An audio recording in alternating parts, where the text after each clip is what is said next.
রবিবার মানে ছুটি নেই সত্যের, মানে যা বলবো সত্যি বলবো আজও। আজ সত্যিগুলো কেমন? রবিবাসরীয় সত্যিতে এবার চোখ রাখি একে একে।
ফুটপাত দখল করে থাকবেন?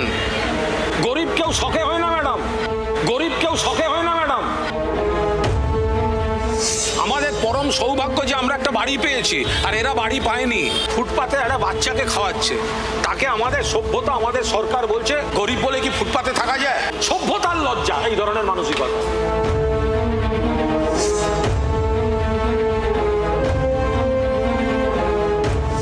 আমি বিষয়টি দেখিনি, আমি দেখবো, দেখে আমি অগ্নিমিত্রা পালের সঙ্গে কথা বলবো।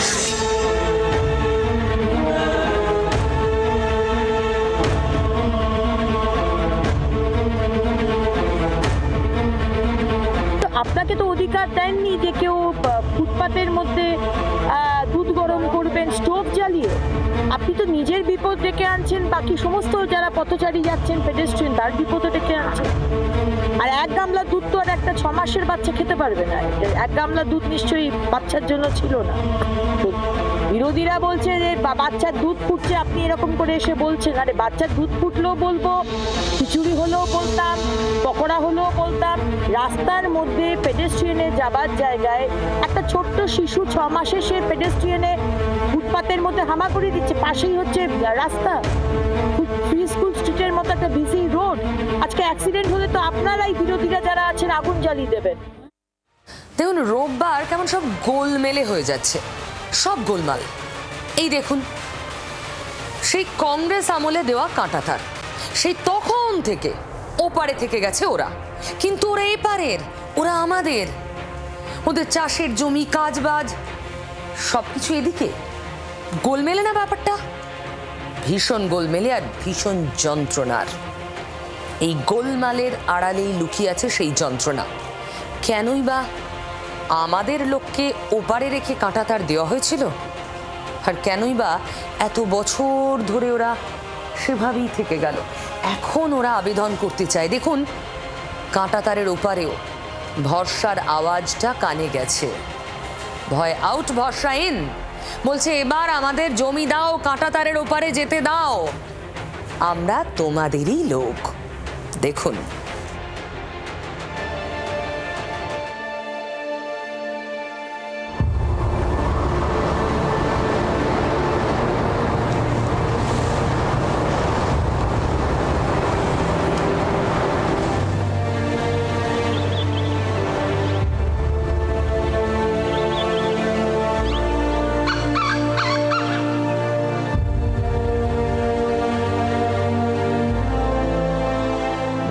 মালদার তালতলা গ্রাম। এই বঙ্গভূমিতে ছড়িয়ে থাকা আরও অসংখ্য আমতলা, জামতলা, তালতলার মতোই একটা জনবসতি। ক্ষেত, মাঠ, পথ, টিনের ঘর, গ্রাম যেমন হয়, সঙ্গে আছে নদী, বর্ষায় ভরা পূর্ণভবা, আর আছে কাঁটাতার।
এখানে আমরা তো কাঁটাতারের ভিতরে আছি, কাঁটাতারের ভিতরে তো জীবনযাপন করা আর জেলের ভিতরে থাকা সমান নয় একদম।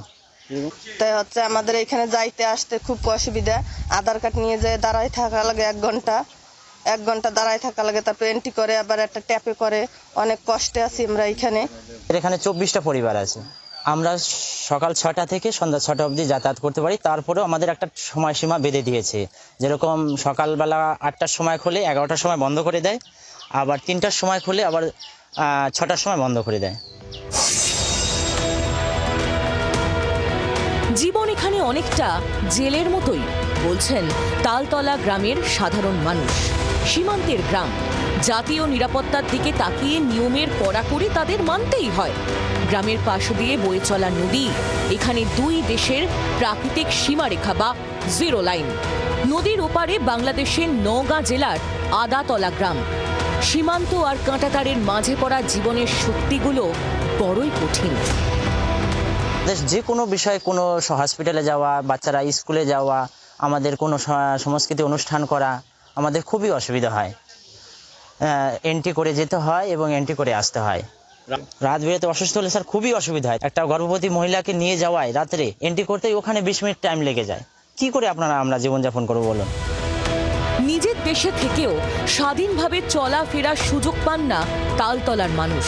সূর্যোদয় থেকে সূর্যাস্ত বেঁধে দেওয়া নিয়ম মেনেই নিজের দেশের অন্যত্র যেতে পারেন তারা। পরিচয়পত্র দেখে সেই অনুমতি দেয় বিএসএফ। আর রাত বিরেতে দরকার পড়লে, হাসপাতালে যেতে হলে তখন একটু রাত বিরেত হয়ে গেলে গেটে তো লোক থাকে না, আমাদের ক্যাম্পে যেতে হয়। ক্যাম্পে যখন যাই তখন বলতে সাহেব ঘুমিয়ে আছে, সাহেব কোথায় আছে, তাহলে কোম্পানি ডাকতে হবে, প্রধানের সার্টিফিকেট লাগবে, পঞ্চায়েতের সার্টিফিকেট, বিভিন্ন রকম অসুবিধা, বিভিন্ন রকম। আমরা যে জেলখানায় মনে হয় একটু মানুষ স্বাধীনতা থাকে। সমস্যার কি আর শেষ আছে? নিজের দেশে যাতায়াতের সমস্যা তো আছেই, তার উপর ঘরের কাছেই বাংলাদেশ। রয়েছে ভিনদেশি দুষ্কৃতী, চোর, ডাকাতের ভয়। চুরি হচ্ছে, অনেক চিন্তা ভাবনা, ঘুম আসে না, পোলাপান নিয়ে আমরা এখানে থাকি, খুব কষ্টে আছি। আসে আমাদের গরু, বাছুর, ছাগল যা পায় নিয়ে যায়। মানে এমন কোনো দিন নেই যে এরকম দুর্ঘটনা ঘটে না। কাঁটাতারের বেড়া আমাদের দেশকে, দেশের মানুষকে অনুপ্রবেশকারীদের থেকে সুরক্ষিত করে। সীমান্তের যে অংশে এতদিন কাঁটাতার দেওয়া যায়নি, জমি সমস্যা মিটিয়ে সেখানেও কাঁটাতার দেওয়ার কাজ চলছে জোর কদমে। এই নিরাপত্তার নিয়মকানুন মেনেই চলেন তালতলার আম জনতা, কিন্তু তারপরেও কাঁটাতার তাদের জীবনের তাল কাটে।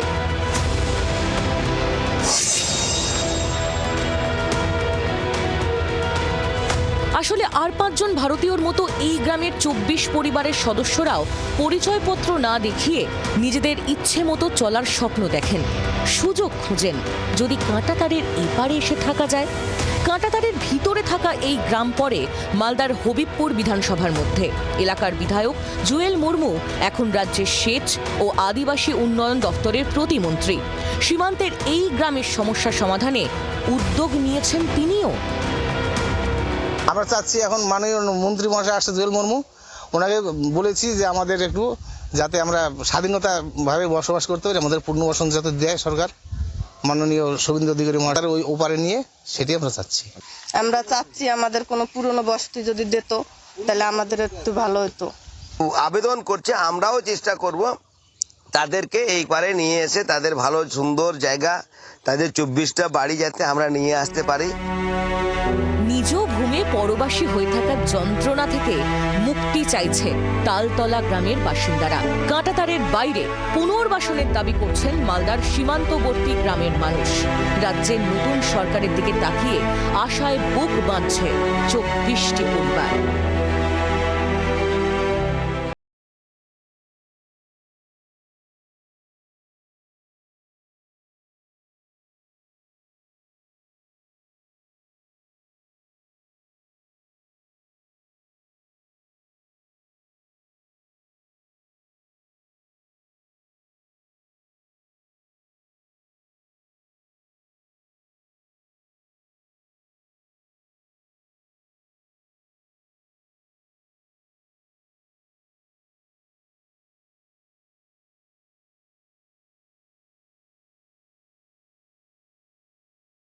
পুত্র আয়ুষ গণপতি ছিলেন পেশায় শিক্ষক।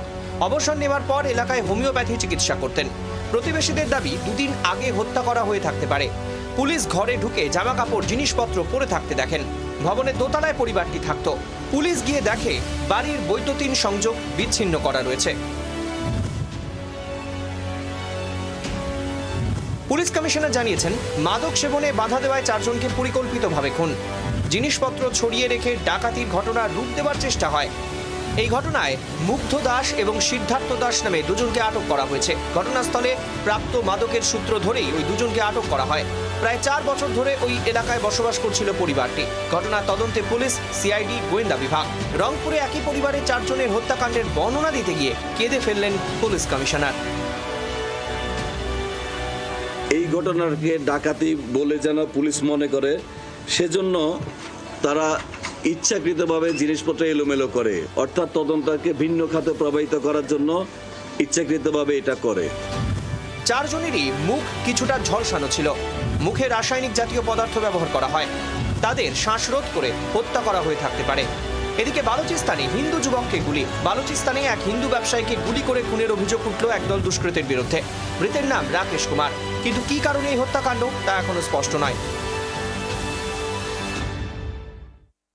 আর এবার যে খবর দেব সেটা গোলমাল ঠিক করার খবর। আপনি চমকে যাবেন, চমকানোর মতোই বলতে পারেন। রবিবারের সেরা চমক। ওপারে নোটিশ ধরাতে চায় এপারের এনআইএ। ওপারে মানে পাকিস্তানে হাফিজ সঈদকে সামন করতে চায় এনআইএ। হাফিজ সঈদ কুখ্যাত জঙ্গি। পেহেলগাঁও মামলায় এনআইএ নোটিশ ধরাতে চায় হাফিজ সঈদকে। অলরেডি বিদেশ মন্ত্রকের কাছে তারা আবেদন করে বসে আছে, আমরা নোটিশ ধরাতে চাই, ব্যবস্থা করে দিন। কি চমকে গেলেন না? এর আগে বহু জঙ্গি কার্যকলাপ হয়েছে। দিনের আলোর মতো পরিষ্কার কোথা থেকে কে করেছে বা করিয়েছে। সত্যি কি এরকম নজির তৈরি হয়েছে? হাফিজ সঈদকে যদি সত্যি সমন করা যায়, আমার কাছে তো খবরটা খুব ইন্টারেস্টিং এবং এক্সাইটিং। ওদেরও জানা দরকার, বোঝা দরকার, ভারত এমনি এমনি ছেড়ে দেওয়ার জায়গায় আর নেই। সামন করা বা নোটিশ ধরানো তো ছুতো, আসল টার্গেট তো পাকড়াও করা হাফিজ সঈদ।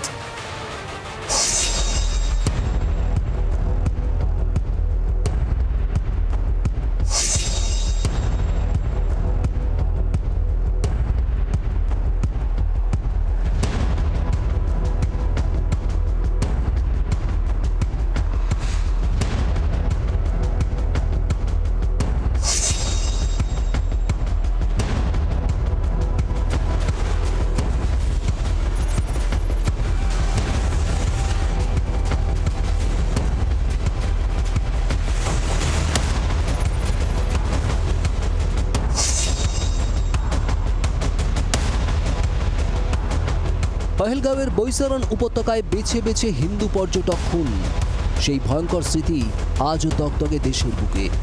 সেই মামলাতেই এবার হাফিজ সঈদকে সমন করবে কেন্দ্রীয় তদন্তকারী সংস্থা এনআইএ। কূটনৈতিক চ্যানেলের মাধ্যমে পাকিস্তানে সমন পাঠানো হবে। সীমান্তের ওপারে বসে থাকা জঙ্গিদের কোনোভাবে ছাড় নয়। আরও একবার দুনিয়াকে সেই বার্তা দিচ্ছে ভারত, অপারেশন সিঁদুরেই যে সন্ত্রাসের বিরুদ্ধে লড়াই থেমে যায়নি, এবার একেবারে সমন পাঠিয়ে সন্ত্রাসের মদতদাতা ইসলামাবাদকে সেই বার্তা দিতে চাইছে নয়াদিল্লি। বৈশারণ উপত্যকায় ভারতীয় মহিলাদের মাথার সিঁদুর মুছে দেওয়ার জবাব। একেবারে ঘরে ঢুকে সন্ত্রাসের শিকড় উপড়ে দিয়েছে ভারত। মুড়ি কেটে গুড়িয়ে দেওয়া হয়েছে লস্করি তৈবার সদর।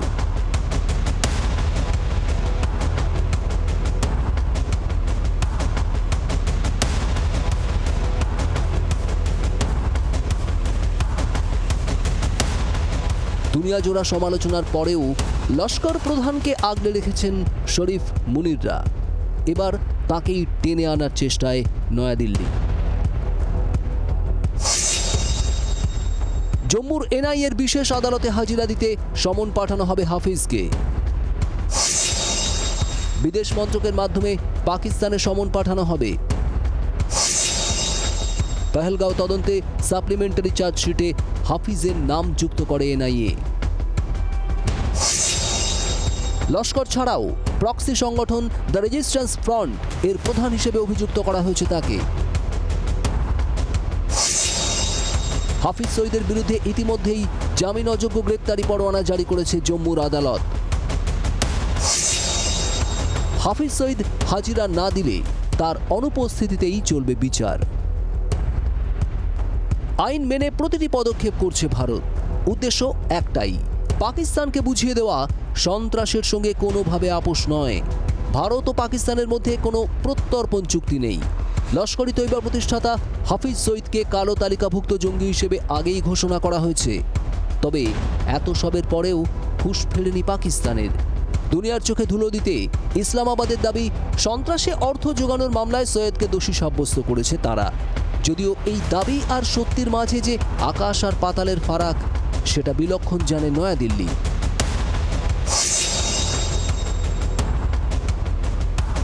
ছাব্বিশ-11 মামলাতেও হাফিজ সহ 6 জনের বিরুদ্ধে প্রোক্লেমেশন অর্ডার ইন্টারপোলের মাধ্যমে কার্যকর করাতে চায় তদন্তকারীরা, যাতে তাদের অনুপস্থিতিতেই বিচার করা যায়। কাসাবের ফাঁসির পথ থেকে এটা বন্ধ হয়নি, এখনো চলে যাচ্ছে। যতদিন আমরা হাফিজ সঈদকে না পাই, লাখভিকে আমরা না পাই, ততদিন আমাদের চেষ্টা চলে যাবে। আর তাই জন্যে আমাদের কোর্ট একটা ডিসিশন নিয়েছে যে আমরা এখন হাফিজ সঈদকে আর তার সঙ্গে লাখভিকে ভারত আনার জন্য আমরা এখন ইন্টারন্যাশনাল লিগ্যাল একটা ইনিশিয়েটিভ নিয়েছি, যার মধ্যে রেড কর্নার নোটিশ দেওয়া হয়েছে। হাফিজ সঈদ এখন পাকিস্তান মিলিটারি হসপিটালে আছেন। হাফিজের সন্ত্রাসের বিচার হবেই, কোনোভাবে ছাড় দেওয়া হবে না। আন্তর্জাতিক ক্ষেত্রে ফের একবার সেই বার্তা দিতে চাইছে ভারত। তবে এত সবের পরেও পাকিস্তানের লজ্জা নেই। সন্ত্রাসের মদতদাতাদের দুধে ভাতে রাখাই তাদের একমাত্র উদ্দেশ্য।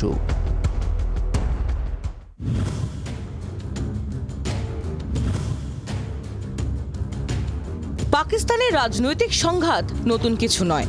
এবার কি শুরু হতে যাচ্ছে নতুন কোনো সংঘাত? তেমনই ইঙ্গিত মিলছে।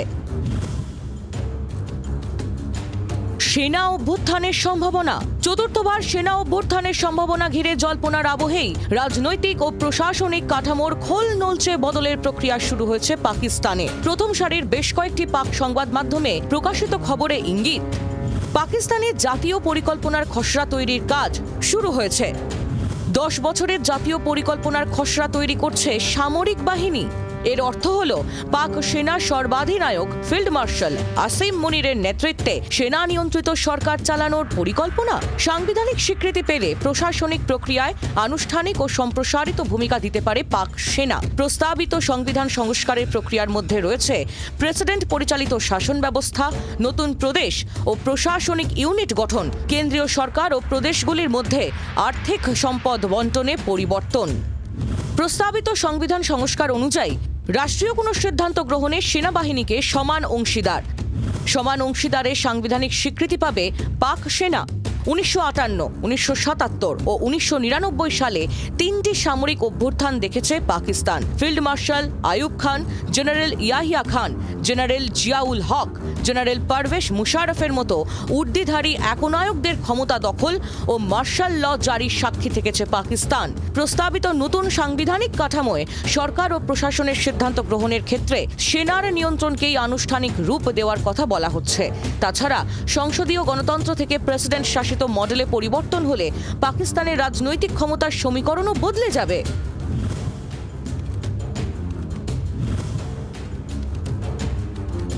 পাক প্রধানমন্ত্রী শাহবাজ শরীফ গত নভেম্বরে 27তম সংবিধান সংশোধনে কার্যত আইনের ধরাছোঁয়ার বাইরে নিয়ে গিয়েছেন ফিল্ড মার্শাল মুনিরকে। পাক সেনা সর্বাধিনায়ক আজীবন যে কোনো ফৌজদারি মামলা বা প্রশাসনিক অভিযোগের ক্ষেত্রে আইনগত দায়বদ্ধতা থেকে মুক্তি পেয়েছেন ওই সংবিধান সংশোধনের মাধ্যমে। এরপরে জুলাই মাসে পরমাণু অস্ত্র নিয়ন্ত্রণে ন্যাশনাল স্ট্র্যাটেজিক কমান্ডের শীর্ষেও পাক সেনা। এনএসসি মানে পরমাণু অস্ত্রের কমান্ড ও কন্ট্রোল ব্যবস্থাও এখন মুনিরের করায়ত্ত। এই আবহে এবার তিনি পাক সরকারের নিয়ন্ত্রণও হাতে নিতে চাইছেন বলেই জল্পনা চলছে কিছুদিন ধরেই। সম্প্রতি মুনির ঘনিষ্ঠ হিসেবে পরিচিত পাকিস্তানের মন্ত্রী মাহসিন নাকভি বলেছিলেন, পাকিস্তানের সরকারি পরিকাঠামো পুরোপুরি ধসে গিয়েছে, প্রশাসনিক শৃঙ্খল জরাজীর্ণ হয়ে পড়েছে, সরকার ও সমাজের সর্বস্তরে দুর্নীতি ছেয়ে গিয়েছে। এই সমস্যার মোকাবিলায় শাসন ব্যবস্থায় সেনাবাহিনীর আরও সক্রিয় ভূমিকা নেওয়া উচিত। बात यह है कि हर एक के लिए एक कानून होना चाहिए, चाहे वो गरीब है चाहे अमीर। ये नहीं हो सकता कि गरीब के लिए कुछ और अमीर के लिए कुछ और। इसीलिए हम ये कोशिश कर रहे हैं और इतना बड़ा स्कैम मैंने नहीं ख्याल पाकिस्तान की हिस्ट्री में होगा जिसमें जजेस, ब्यूरोक्रेट्स, सियासतदान, बैंकर्स हर एक इन्वॉल्व है और 21 साल वो पैसे खिलाता रहा और ये लोग पैसे खाते रहे। तो मेरा ख्याल है कि अभी सिर्फ बिल्डिंग तक नहीं हमें रहना चाहिए। मैं तो पूरी तजवीज़ दूंगा कि जो इसमें जिसने वो उनको नुकसान पहुंचाया उन सब के पीछे जाना चाहिए। সংসদীয় ব্যবস্থা থেকে রাষ্ট্রপতি শাসিত ব্যবস্থায় পরিবর্তনের জন্য সংবিধানে বড় ধরনের সংশোধনী আনা হচ্ছে পাকিস্তানে। এর ফলে প্রধান রাজনৈতিক দলগুলোর বিরোধিতার মুখে পড়ার সম্ভাবনা রয়েছে। সংবিধান সংশোধন করে পাক সেনাপ্রধান আসিম মুনিরের জন্য আনা হয় বিশেষ রক্ষা কবচ। অন্যদিকে ক্ষমতা খর্ব করা হয়েছে পাকিস্তানের সুপ্রিম কোর্টের। এই ব্যবস্থা দেশের গণতন্ত্রকে দুর্বল করবে এবং সেনাকে আরও শক্তিশালী করার পরিকল্পিত ষড়যন্ত্র, যাতে পাক সেনাবাহিনী দেশে স্বেচ্ছাচারিতা চালাতে পারে। এরই প্রতিবাদে পদত্যাগ করছিলেন একের পর এক বিচারপতি। এবার ফের তেমনই ইঙ্গিত পাকিস্তানে।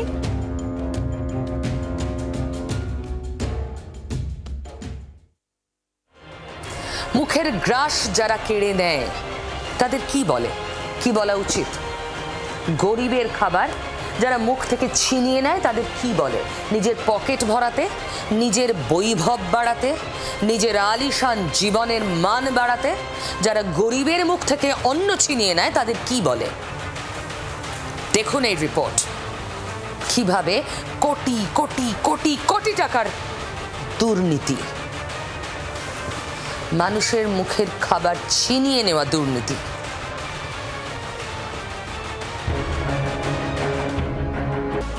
2020-2021 অর্থবর্ষের ক্যাগ রিপোর্ট বলছে 4211 কুইন্টালেরও বেশি ধান অরেজিস্টার্ড, অর্থাৎ যেগুলোর কোনো নিবন্ধকরণই ছিল না, রেজিস্ট্রেশন ছিল না, বৈধতা ছিল না, এমন যানবাহন দ্বারা পাচার করা হয়েছিল।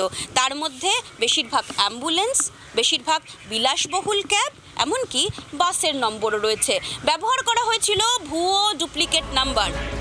আজকে যেটা ক্যাগ রিপোর্টে প্রকাশিত হলো এটা তো অবিতব্য হওয়ারই কথা ছিল, কারণ যেভাবে দুর্নীতিটা হয়েছে, ধান, চাল, অ্যাম্বুলেন্স বলুন, বাসে বলুন, লুটপাট হয়েছে আর কি।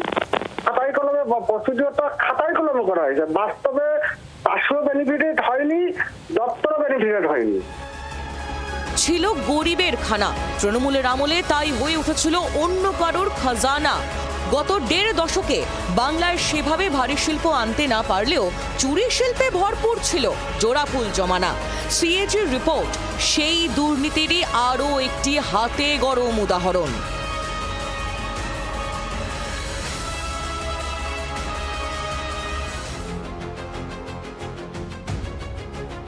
ধান বোঝাই অটো, অ্যাম্বুলেন্স। সিএজির রিপোর্টে তৃণমূল আমলের কীর্তি ফাঁস। জি 24 ঘন্টা লাগাতার দুর্নীতির এই খবর তুলে ধরতেই তৎপর রাজ্য সরকার। তদন্তের নির্দেশ দিলেন খাদ্যমন্ত্রী অশোক কীর্তনিয়া।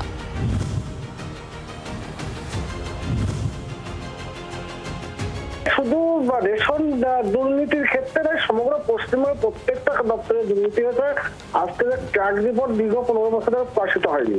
আজকে গভর্নমেন্ট আইনের শাসন প্রতিষ্ঠিত হয়েছে, ক্যাগ রিপোর্ট প্রকাশিত হচ্ছে, আস্তে আস্তে সব ডিপার্টমেন্টের এই দুর্নীতিগুলো পাট বেরোবে। অবশ্যই তদন্ত হবে, অবশ্যই তদন্ত হবে। ক্যাগ রিপোর্টে যেটা তার সে তদন্ত হবে, আমি আমার দপ্তরকে নির্দেশ দিই। মমতা বন্দ্যোপাধ্যায়ের জমানায় 2020-21 অর্থবর্ষে রাইস মিলে ধান পাঠানো হয়েছিল অটোয়, অ্যাম্বুলেন্সে করে। সম্প্রতি সিএজি রিপোর্টে এই তথ্য প্রকাশ্যে আসার পরেই শোরগোল পড়ে যায়। তৃণমূলকে নিশানা করে শাসক দল বিজেপি তো বটেই, আসরে নেমে পড়ে বাম কংগ্রেসও। রেশন ব্যবস্থা সহ প্রতিটি ক্ষেত্রে তৃণমূল আমলের দুর্নীতিটা মানুষের কাছে স্পষ্ট এবং মানুষের যা সংখ্যা তার চাইতে বেশি রেশন দেয়া হতো বলে সরকার বারে বারে দাবি করেছে। বাড়তিটা যেত কোথায়? ভয়ঙ্কর ভয়ঙ্কর তথ্য আসা উচিত ছিল। আমার মনে হয় ক্যাগ রিপোর্ট নিজে অনেক কৃপণতা করেছে। আপনি তো অ্যাম্বুলেন্সের কথা বললেন যে অ্যাম্বুলেন্সে করে গেছে বা ভ্যানে করে গেছে, কাগজে কেনা হয়েছে, যে কাগজি হয়েছে, সব কাগজে খরিদ, কাগজে বেচা, এইসব হয়েছে। তৃণমূল জমানার শেষ দফায় খাদ্যমন্ত্রী ছিলেন রথীন ঘোষ। তার আগে দীর্ঘদিন খাদ্যমন্ত্রীর দায়িত্ব সামলেছিলেন জ্যোতিপ্রিয় মল্লিক। পালাবদলের পর দুজনেই এখন কালীঘাটের সঙ্গ ছেড়ে ঋতব্রত শিবিরে নাম লিখিয়েছেন। এই পরিস্থিতিতে ক্যাগ রিপোর্ট নিয়ে তদন্তের দাবি জানানোর পাশাপাশি প্রাক্তন খাদ্যমন্ত্রীদের ভূমিকাও খতিয়ে দেখার দাবি জানাচ্ছেন মমতাপন্থী কুণাল ঘোষ। খাদ্যমন্ত্রী যদি মনে করেন খাদ্য দপ্তরে অনিয়ম ছিল, দুর্নীতি ছিল, কেউ খারাপ কাজ করেছেন, তাহলে মুখে শুধু অনিয়ম দুর্নীতি এই কথাগুলি বলবেন না, একদম অ্যাকশন নিন। দরকার হলে আগের মন্ত্রীদের বিরুদ্ধে অ্যাকশন নিন। ঋতপন্থীদের এগিয়ে দিয়ে কি দুর্নীতি থেকে মুখ লুকোতে পারবে কালীঘাট শিবির? প্রশ্ন কিন্তু থেকেই যাচ্ছে।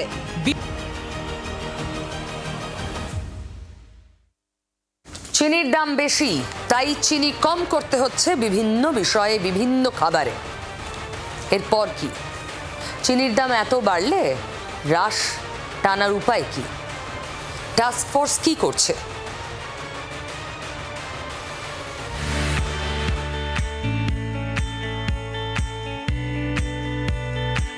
সৌরিন সেনের বিখ্যাত উপন্যাস আখের স্বাদ নোনতা, তা যেন এখন মালুম পড়ছে চিনির দামে। চিনির লাগাম ছাড়া মূল্যবৃদ্ধির ফলে বাঙালির হেসেলে এখন চিনি কম। সমস্যা ঘনিয়ে এসেছে বর্ধমানের সীতাভোগ, মিহিদানা সহ মিষ্টি মহলেও।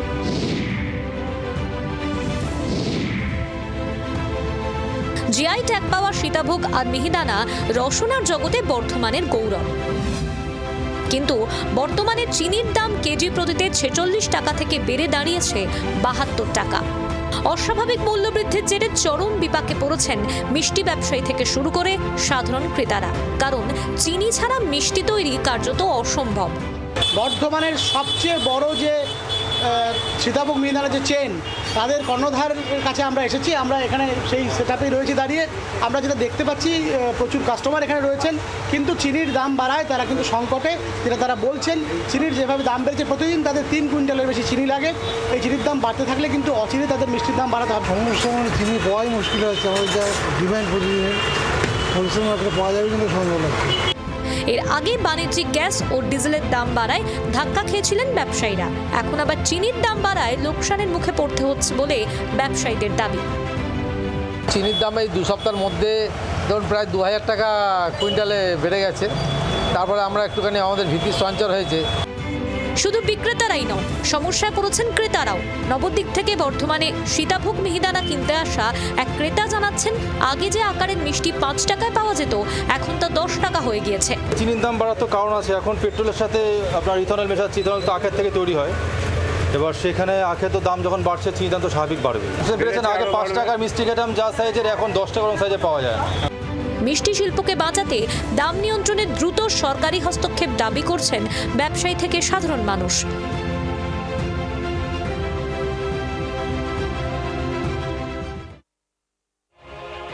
অন্নপূর্ণারা দিকে দিকে ক্ষোভ দেখাচ্ছেন, কিন্তু এই ক্ষোভ সংগঠিত, পিছনে তৃণমূল।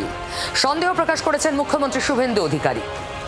বহু মহিলা অন্নপূর্ণার টাকা পাননি এখনো, তারা পাবেন না। এই মুহূর্তে এই সিদ্ধান্তে আসা সম্ভব নয়। তার কারণ সরকার বারবার বলছে ভেরিফিকেশন চলছে, ধৈর্য ধরুন, আবার অ্যাপ্লাই করুন।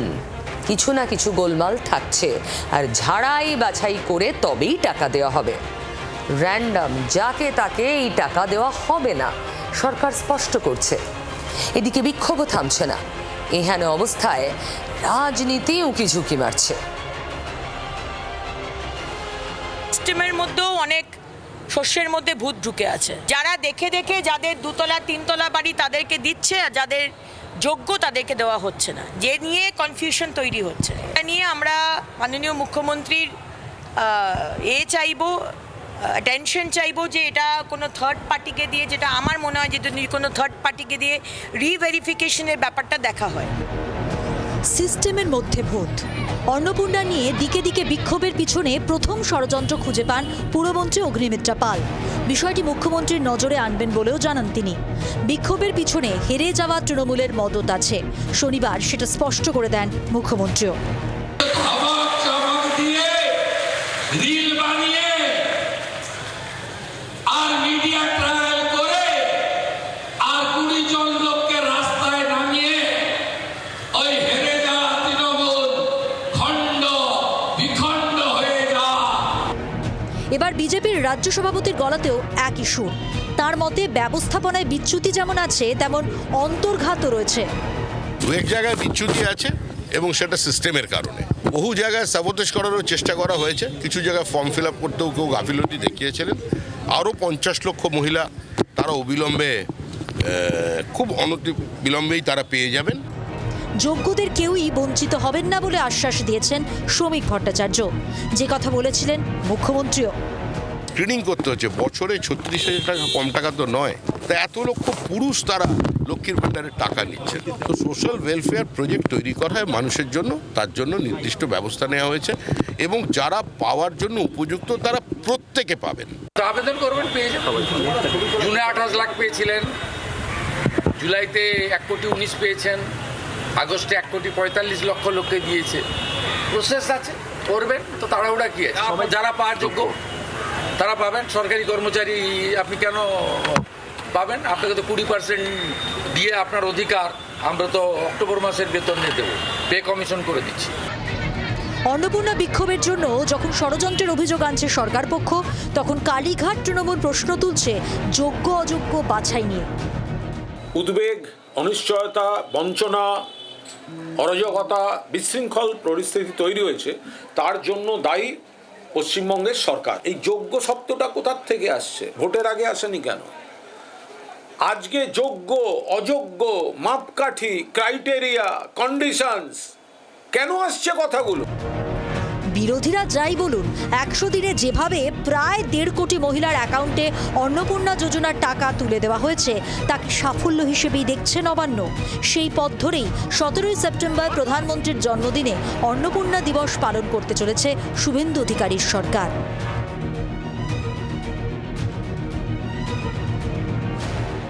রাজনীতি কি শুধুমাত্র অন্নপূর্ণায় হচ্ছে? বাকি কিছুতে নয়? হতে পারে এই বাংলায় পাতা পড়লেও রাজনীতি হয়। রবিবাসরীয় রাজনীতির চেহারাটা একবার দেখুন।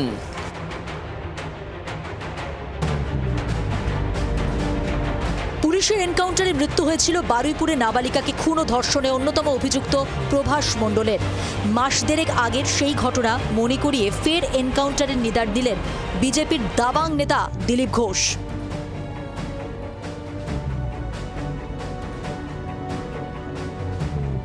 খড়গপুরে আর মাফিয়াগিরি গুন্ডাগিরি চলবে না। কোনো গুন্ডা মাদকাসক্ত সেখানে থাকতে পারবে না। পুজোর আগে সব ঠান্ডা করে দেবে পুলিশ। প্রয়োজনে এনকাউন্টার বাড়বে। রবিবার খড়গপুরে বিজেপির একটি পার্টি অফিস উদ্বোধনে গিয়ে কড়া বার্তা দিলীপ ঘোষের।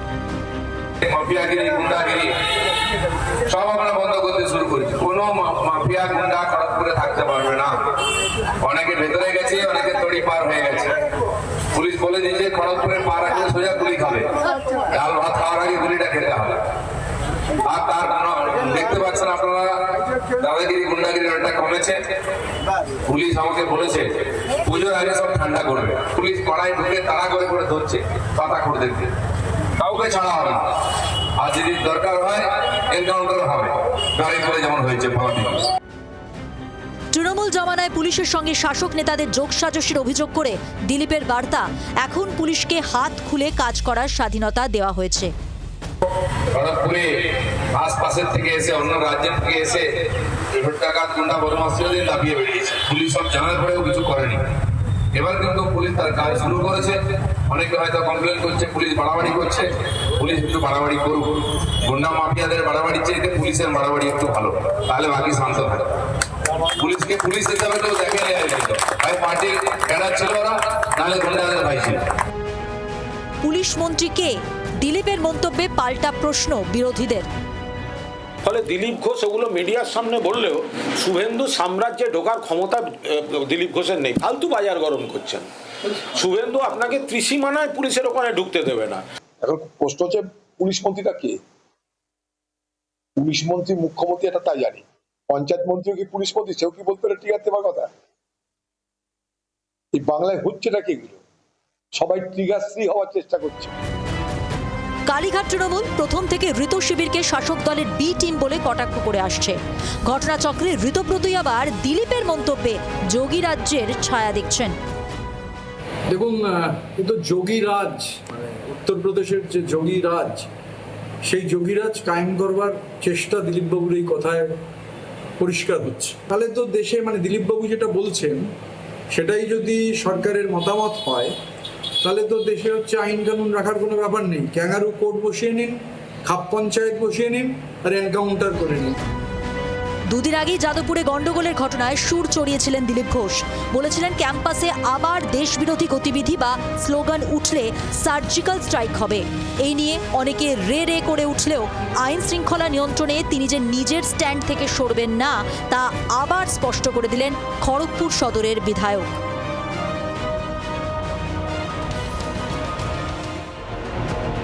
এডাল ওডাল করেও কিছুতেই যেন শনির দশা কাটছে না ভাঙড়ের এক সময়ের তাজা নেতা আরাবুল ইসলামের।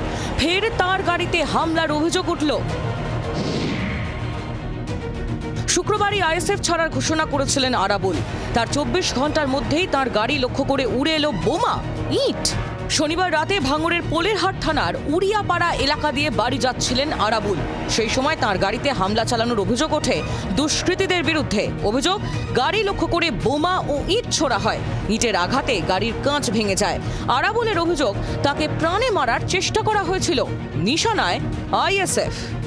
বিভিন্নভাবে তারা চক্রান্ত করছে, কোনোভাবে আরাবুল ইসলামকে জব্দ করা যাচ্ছে না। তাই রাতের অন্ধকারে আরাবুলের উপরে অ্যাটাক করে গুলি চালিয়ে মেরে দেওয়ার একটা ষড়যন্ত্র করেছে। আপনারা পরিষ্কার বুঝতে পারছেন এর সাথে কারা যুক্ত। পুরো আইএসএফরাই এর সাথে যুক্ত। যেখানে হামলার শিকার হয়েছিলেন আরাবুল, রবিবার সেখানে তাজা বোমা পড়ে থাকতে দেখা যায়। পরে সেগুলি নিষ্ক্রিয় করে বম্ব স্কোয়াড। গোটা ঘটনা নিয়ে থানায় অভিযোগ দায়ের করেছেন আরাবুল। এই বোমা বন্দুক গুলি দেখিয়ে আরাবুল ইসলামকে ভয় দেখিয়ে আরাবুল ইসলামকে দমিয়ে রাখা যায় না। আরাবুল ইসলাম মৃত্যু না হওয়া পর্যন্ত আরাবুল ইসলাম লড়াই করে যাবে, এটা আমরা সবাই জানি কম বেশি। 26-এর বিধানসভা ভোটের আগে তৃণমূল ছেড়ে আইএসএফে যোগ দিয়ে ক্যানিং পূর্ব থেকে প্রার্থী হয়েছিলেন তিনি। যদিও তৃণমূলের বাহারুলের কাছে হেরে যান। যদিও এখনও ভাঙড় 2 নম্বর পঞ্চায়েত সমিতির সভাপতি তিনি। কয়েকদিন আগেই তৃণমূলকে সঙ্গে নিয়ে পঞ্চায়েতে তাঁর বিরুদ্ধে অনাস্থা প্রস্তাব আনে আইএসএফ। তাতে অবশ্য স্থগিতাদেশ দেয় হাইকোর্ট। তার রেশ কাটতে না কাটতেই হামলার মুখে পড়তে হলো আরাবুলকে। আমি একাধিক এখানে ইকুয়েশন দেখতে পাচ্ছি। এটা হতে পারে ভাঙড়ের মানুষের মন পাওয়ার জন্য নিজেই হামলা করাতে পারে। দ্বিতীয় হচ্ছে কদিন আগে দেখলাম একজন নতুন বন্ধু পেয়েছে, কিন্তু তার বন্ধুর সাথে দীর্ঘদিনের শত্রুতা আছে। সেও সুযোগটা কাজে লাগাতে পারে। এই হয়তো উইকেটটা ফেলে দিই, কিন্তু পারেনি। শনিবার রাতে আক্রান্ত হন আরাবুল। রবিবার সকাল হতেই আবারও তপ্ত হলো ভাঙড়। এদিন আইএসএফ-এর পার্টি অফিস পুড়িয়ে দেওয়ার অভিযোগ ওঠে। প্রতিবাদে রাস্তা অবরোধ করে বিক্ষোভ। বিজেপির বিরুদ্ধে অভিযোগের আঙুল আইএসএফ-এর। যদিও আইএসএফ-এর সেই অগ্নিদগ্ধ পার্টি অফিস ঘুরে দেখেন বিজেপি নেতারা।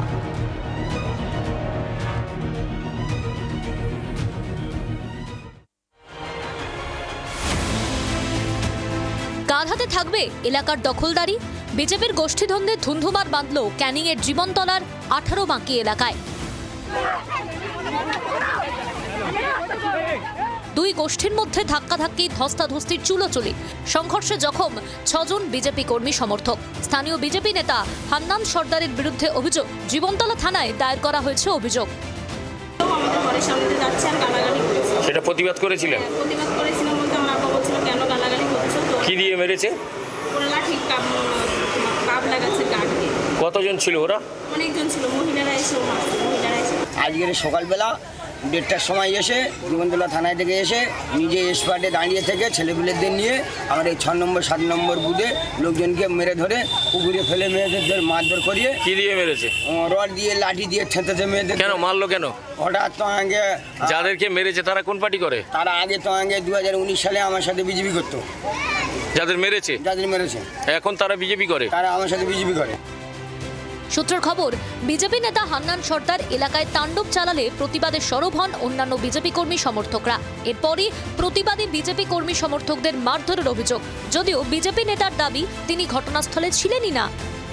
এক পক্ষে এত প্রহার হয়েছে, 16-17টা মেয়েকে প্রহার হয়েছে, তার মধ্যে 2টো মহিলা আমাদের এত সম্ভব বাঁচবে না। সেইভাবে আমি এখান থেকে থানায় থাকাকালীনই ফোনটা করি, আমি ওইখানে সার্চ ছিলাম। এদিকে প্রীতি ভোজকে কেন্দ্র করে আনন্দপুর থানার সামনে বিজেপির 2 গোষ্ঠীর সংঘর্ষ, মাথা ফাটলো একজনের।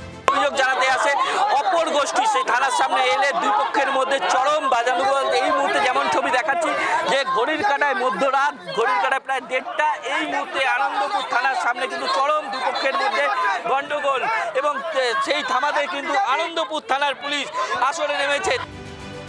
এক গোষ্ঠীর অভিযোগ, তোলাবাজির টাকায় প্রীতি ভোজের আয়োজন করেছিল নব্য বিজেপিরা। পাল্টা অপর গোষ্ঠীর দাবি, তৃণমূলের লোকেদের সঙ্গে নিয়ে প্রীতি ভোজে হামলা চালিয়েছেন মণ্ডল সভাপতি।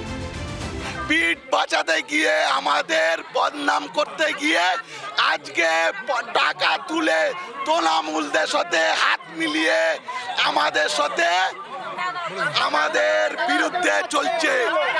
যে কটা সব ডাক্তার এখানে তৃণমূল থেকে টাকা খেয়েছে। আমাদের ছিলাম তো আমরা 20-25 জন আমাদের ছিল ওই মুহূর্তে। যারা এসেছিল তারা কতজন ছিল? তারা ছিল আমাদের 70-80 জন। গোষ্ঠীদ্বন্দ্বে মারছে বিজেপি, মার খাচ্ছেও বিজেপি। এদিকে রাজ্য সভাপতির দাবি, বিজেপিতে কোনো গোষ্ঠী নেই। বিজেপির কোনো গোষ্ঠী নেই, বিজেপির কোনো গোষ্ঠী নেই। ক্ষমতায় থাকাকালীন গোষ্ঠীদ্বন্দ্বের জের বাড়ছিল তৃণমূল। এবার কি সেই ভাইরাস বিজেপিতেও বাসা বাঁধতে শুরু করলো? রোগ বাড়ার আগে কি কড়া হাতে রাশ টানবে শীর্ষ নেতৃত্ব?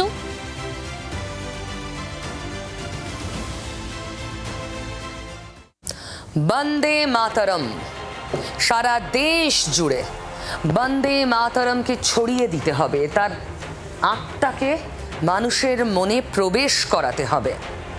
পণ করেছে বিজেপি, কর্মসূচিও নিয়েছে।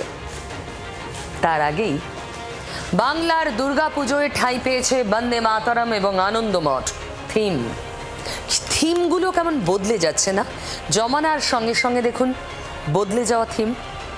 কোথায় হয়েছে আনন্দমঠ থিম? দেখুন।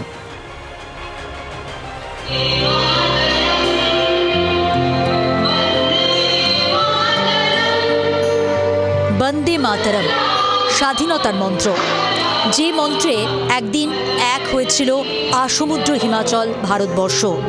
ব্রিটিশ শাসনের বিরুদ্ধে গর্জে উঠেছিল দেশের মানুষ।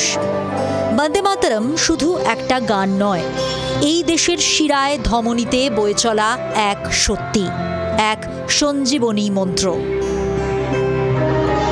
বন্দে বন্দে বন্দে বন্দে বন্দে বন্দে বন্দে বন্দে বন্দে বন্দে।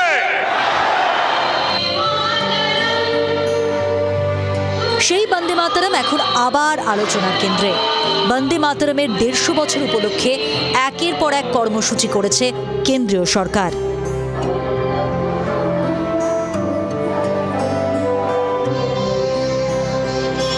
স্বাধীনতার পর এই প্রথম স্বাধীনতা দিবসে লালকেল্লায় প্রথম সম্পূর্ণ বন্দে মাতরম গাওয়া হয়েছে।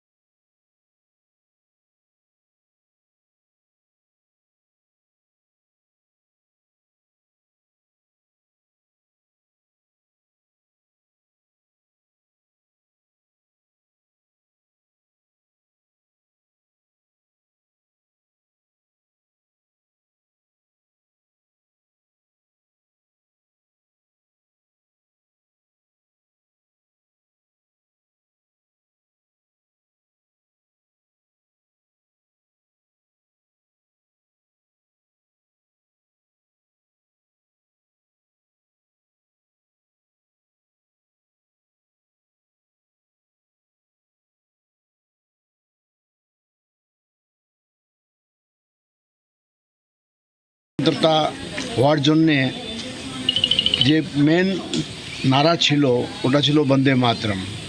সেই গানটাকে আমাদের ঋষি বঙ্কিমচন্দ্র লিখেছিলেন, और 150 वर्ष पूर्तिর জন্যে আমরা এই থিমটা রেখেছি। যশস্বী প্রধানমন্ত্রী নরেন্দ্র মোদী 150 বছর উদযাপনের জন্য সারা দেশে যেভাবে বন্দে মাতরমকে আমাদের সামনে মানুষের মধ্যে সারা দেশবাসীকে এনেছে, আমরা এবছর আমাদের পুজোর থিমে নিয়ে এসেছি।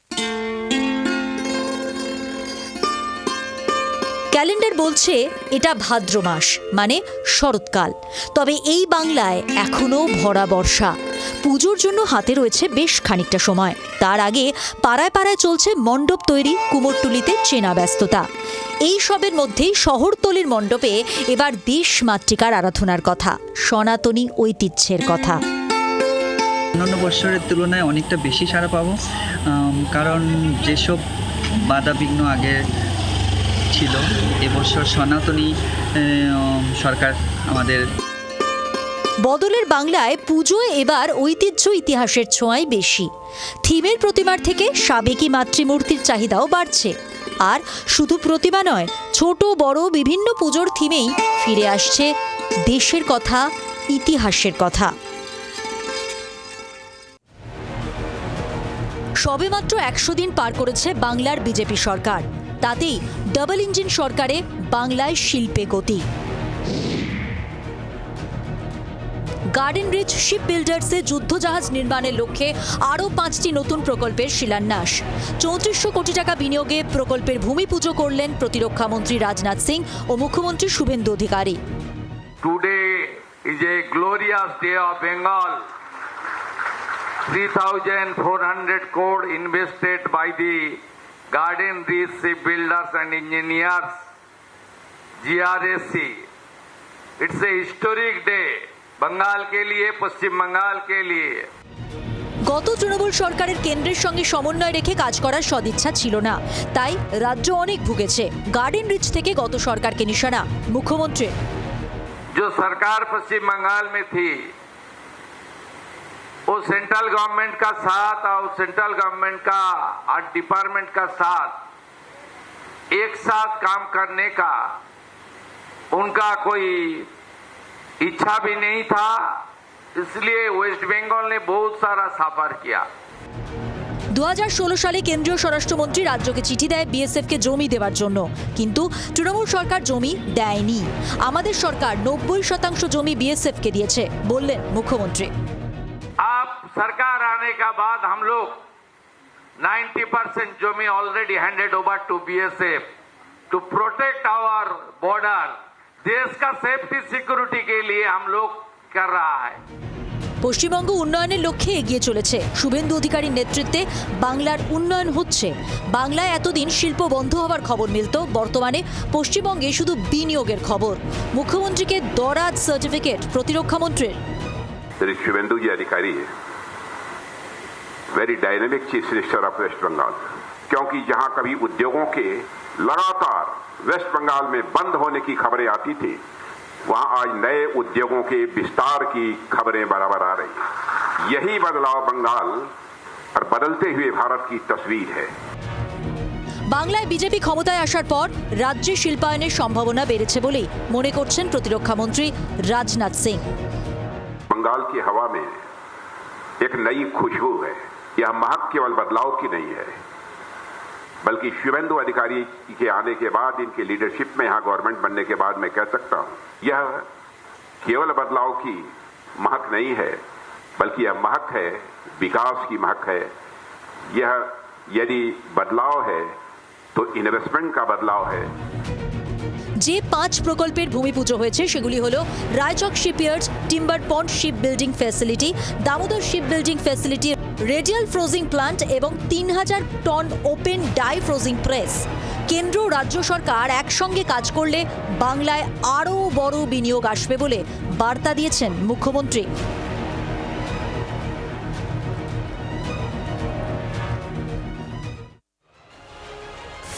গোলমাল কি কম গোলমাল? কি অবস্থা জানেন? সব ছিল এক সময়, সব হঠাৎ সব নেই।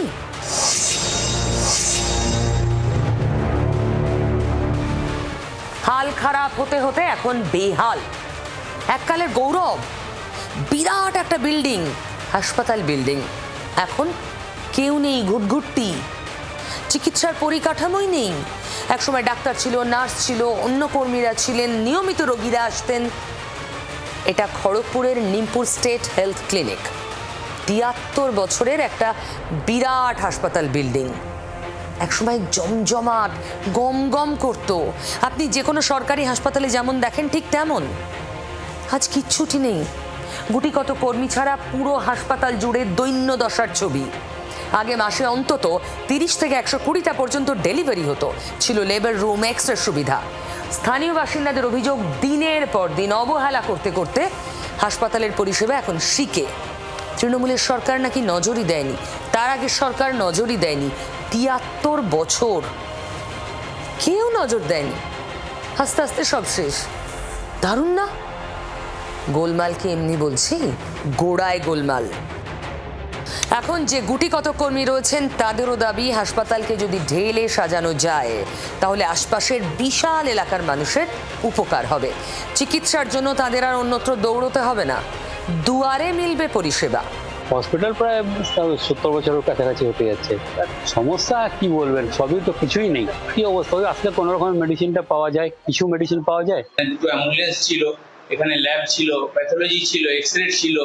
হ্যাঁ, বর্তমানে এখন আর কিছু নেই। ভালোই মোটামুটি পেশেন্ট আছে, মিনিমাম 70 তো মিনিমাম হয়, কখনো দিন 100ও ক্রস করে যায়। ডক্টর একমাত্র শুধুই আমি। প্রাক্তন মুখ্যমন্ত্রী মমতা বন্দ্যোপাধ্যায় স্বাস্থ্য ফেরার লাগাতার দাবি করতেন, কথায় কথায় যেখানে সেখানে সুপার স্পেশালিটি হাসপাতালের ঘোষণা করে দিতেন। কিন্তু খড়গপুরের নিমপুর চোখে পড়েনি। নবান্ন থেকে বিরাট দূরে প্রত্যন্ত এলাকায় এমনও নয়, তাও নজরে এলো না। যেখানে পরিকাঠামো ছিল, যেখানে চিকিৎসক ছিল, নার্স ছিল, প্রয়োজনীয় কর্মী ছিল, আর একটু চেষ্টা করলে অনেক ভালো হতে পারত। তাকে এভাবে মেরে ফেলা হলো কেন? কোথায় গেলেন চিকিৎসক, নার্স, কর্মীরা? সে উত্তর তো প্রাক্তন সরকারের পতনের সঙ্গে সঙ্গেই হাওয়া হয়ে গেছে। এখন ভরসার সরকার। এখন আবার এলাকার মানুষ বলছেন, প্লিজ এই সরকার আবার আগের মতো গম গম করা একটা হাসপাতাল বানিয়ে দিক। বিল্ডিংটা তো পড়েই আছে। নিমপুরের বাসিন্দারা ভরসা পাচ্ছেন, নিমপুরের বাসিন্দারা আশার আলো দেখছেন। বলছেন, ফিরিয়ে দিন পুরনো গৌরব, ফিরিয়ে দিন আমাদের ন্যূনতম স্বাস্থ্য পরিষেবা পাওয়ার অধিকার। রবিবার মানেই তো একটু পিছনের দিকে তাকানো, মানে ফেলে আসা সপ্তাহে আমরা যে গুরুত্বপূর্ণ বিষয়গুলো পার করে এলাম, চলুন দেখি। আমরা সবাই উঠতে চাই, আপনি মানুন, স্বীকার করুন না করুন, আমরা চাই। মনটা কোথায় যেন চলে যায় আমাদের, ভাসতে ভাসতে একটা সুন্দর স্বপ্নের দেশে, যেখানে টেনশন নেই, যেখানে চাপ নেই, চিন্তা নেই, আনন্দ আছে। আর উড়ে বেড়ানোর থেকে বড় মুক্তি, স্বাধীনতার স্বাদ আর কোথায় আছে বলুন তো? কিন্তু আমরা সবাই এই স্বপ্ন দেখলেও সাকার কজন করতে পারি না তো। নিজের মনের ওই গভীরে লুকোনো চাহিদাটাকে বাস্তবে বের করে এনে রূপ দেওয়া চারটিখানি কথা নয়, সবাই পারে না। যারা পারেন তারা খবর হন, ইনি পেরেছেন। আমার তো দেখেই দারুণ লেগেছে। এমন একটা যান, জল জমুক, বৃষ্টি হোক, রাস্তা ভাঙা হোক, যানজট হোক, আপনি উড়ে চলে যাবেন। অফিস যাবেন, কাজের জায়গায় যাবেন, কাছাকাছি বেড়াতে যাবেন। উড়ান খাটোলা। উড়ে বেড়ানো যে এত সোজা, আলমোড়ার এই ব্যক্তি যদি আমাদের না দেখাতেন, মাথাতেই আসতো না। এত বড় এরোপ্লেনের দরকার নেই, একটা ছোট্ট উড়ান খাটোলা, ব্যাস আপনার স্বপ্ন সাকার। তবে হ্যাঁ, শুধু উড়ে বেড়ানোর জন্য উড়ান খাটোলা নয়। ধরুন বন্যা বিধ্বস্ত এলাকা, আবহাওয়া এত খারাপ, হেলিকপ্টার উঠতে পারছে না, গিয়ে পরিদর্শন কি করে সম্ভব? এই উড়ান খাটোলা আসলে ড্রোন নির্ভর একটি যন্ত্র। এটি খুব সহজেই সেই জায়গায় আপনাকে পৌঁছে দিতে পারে। তবে হ্যাঁ, একজনই যেতে পারবেন, অনেকজন নন। ত্রাণ দেওয়ার দরকার, পৌঁছানো যাচ্ছে না, এতটাই দুর্গম হয়ে রয়েছে, উড়ান খাটোলা আপনাকে সেখানে পৌঁছে দেবে।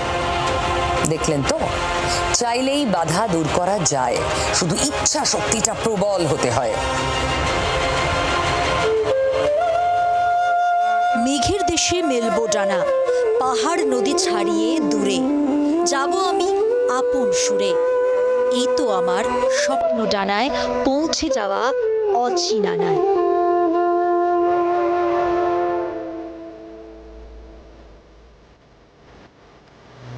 স্বপ্ন উড়ান এমন এক ব্যক্তিগত যান যাতে চেপে নিমেষে উড়ে যাওয়া যাবে গন্তব্যে। ঝেলতে হবে না কোনো ট্রাফিক।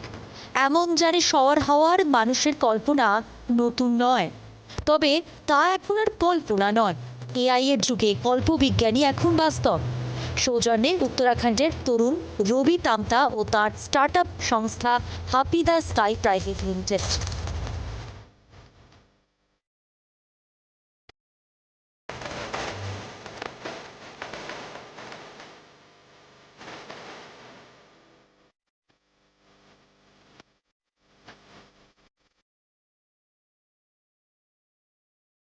উত্তরাখণ্ডের তরুণ স্টার্টআপ সংস্থার কর্ণধার রবি তামতার তৈরি ব্যক্তিগত উড়ানযানের পোশাকি নাম হাপিদা স্কাইনেক্স।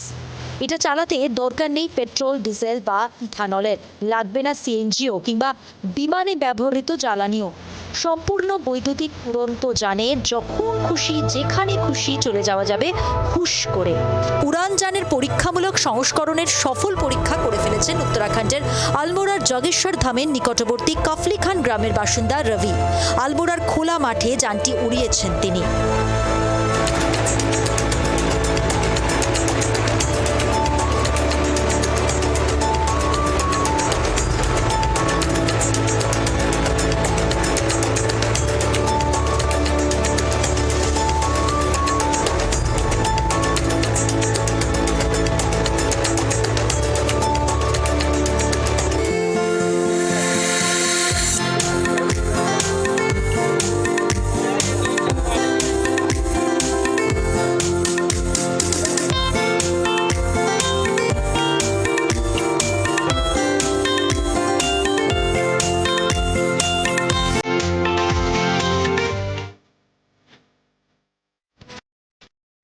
হাপিদা স্কাইনেক্স এক আসনের ব্যক্তিগত আকাশযান।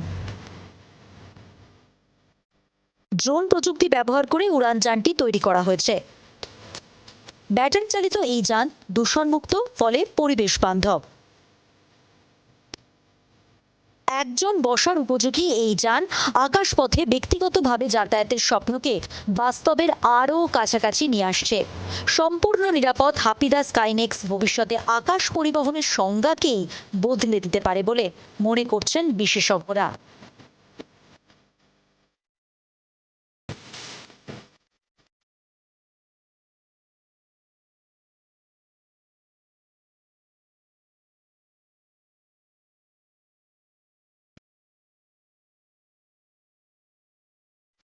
নিরাপদ ও কম খরচে পরিবেশ বান্ধব ব্যক্তিগত বিমান চলাচলকে সহজলভ্য করে তোলাই এই যান তৈরির লক্ষ্য। হাপিদা স্কাইনেক্সের সফল পরীক্ষা তার ও তার সংস্থার দীর্ঘদিনের গবেষণার ফল বলে জানিয়েছেন এর নির্মাতা রবি।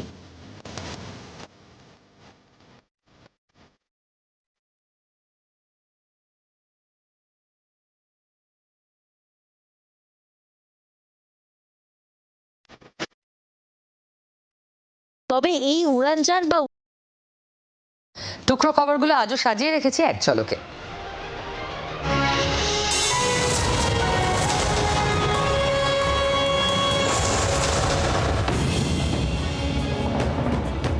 বদলের বাংলায় বিনিয়োগে নতুন দিশা। গার্ডেন রিচের 5 সম্প্রসারণ প্রকল্পের শিলান্যাস করলেন প্রতিরক্ষা মন্ত্রী।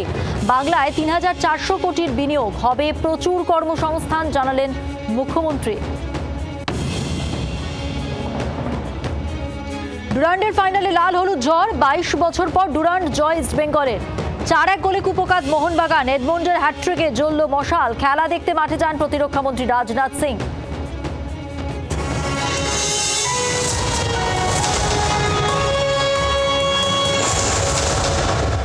সত্যের পথ কখনো ছাড়বেন না, জয় আপনারই হবে নিশ্চিত।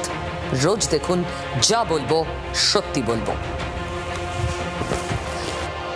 वन्दे मातरम्। 100 কণ্ঠে বন্দে মাতরম, 100 দিনের চাওয়া পাওয়া, বাংলার সব থেকে বড় কনক্লেভ। আমি শুভেন্দু অধিকারী। প্রধান অতিথি মুখ্যমন্ত্রী শ্রী শুভেন্দু অধিকারী। বিশেষ অতিথি এসএল গ্রুপের চেয়ারম্যান ডক্টর সুভাষ চন্দ্র। 25শে আগস্ট দিনভর।